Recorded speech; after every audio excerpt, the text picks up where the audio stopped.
వేడి వేడి పొంగరాలు వేసారు అత్తయ్య. దీంట్లో కాంబినేషన్కి చట్నీ ఏం చేద్దాం అనుకుంటున్నారు? శనగపిండి పచ్చడి.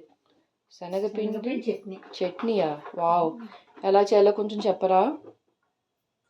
శనగపిండి చట్నీ చాలా సులువుగా చేసుకోవచ్చు. కావాల్సిన పదార్థాలు: శనగపిండి, వెల్లుల్లిపాయలు,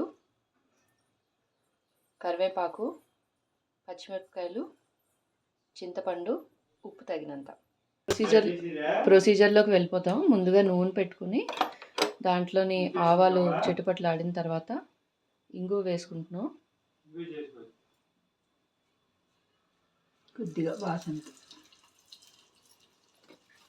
కొద్దిగా ఇంగువ వేసుకున్నాం. ఇప్పుడు వెల్లుల్లిపాయలు వేసుకోవాలి.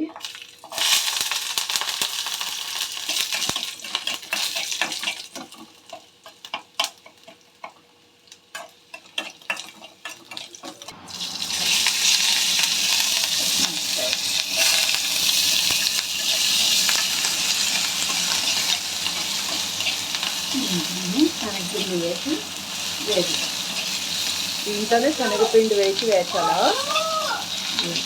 కొంచెం సెపరేట్గా తీసి మళ్ళీ వేసుకుంటాము. అలాగైనా తీసుకోవచ్చు. సెపరేట్గా వేసి వేయాలి. మీరు ఈ కప్పుతో చేస్తున్నారు కదా చట్నీ, ఎన్ని కప్పులు వాటర్ వేయాలి?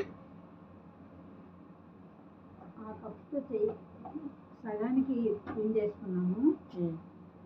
కానీ నీరు చింతపండు మాకు కొద్దిగా వేయాలి, ఉప్పు వేయాలి తగినంత. మనకి ఎంత పలుచగా కావాలా చిక్కగా కావాలన్న దాన్ని బట్టి మనం నీళ్ళు వేసుకోవచ్చు. ఓకే. కొంతమంది చిక్కగా తింటారు, కొంతమంది పలుచగా తింటారు. దాన్ని బట్టి నీళ్ళు వేసుకోండి. ఇప్పుడు శనగపిండి బాగా వేగాలి. వేగిన తర్వాత చింతపండు మగ్గేసి ఆపేసి చింతపండు మగ్గేస్తాం. ఉడకపెట్టమా? పచ్చివాసన రాదా? రాదు.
ఎంతో సింపుల్గా చేసుకుని బట్ ఎంతో టేస్టీగా ఉండే శనగపిండి చట్నీ రెడీ అవుతుంది. పక్కనే వేడివేడి పొంగరం కూడా ఉంది. దీంతో ఇది రుచి చూసి ఎలా ఉందో మీకు చెప్తాను. వావ్, చాలా టేస్టీగా కుదిరింది అత్తయ్య. నెక్స్ట్ టైం మళ్ళీ ఇంకొక కొత్త రెసిపీతో మళ్ళీ కలుస్తాం. Bye bye. బాయ్ చెప్పండి.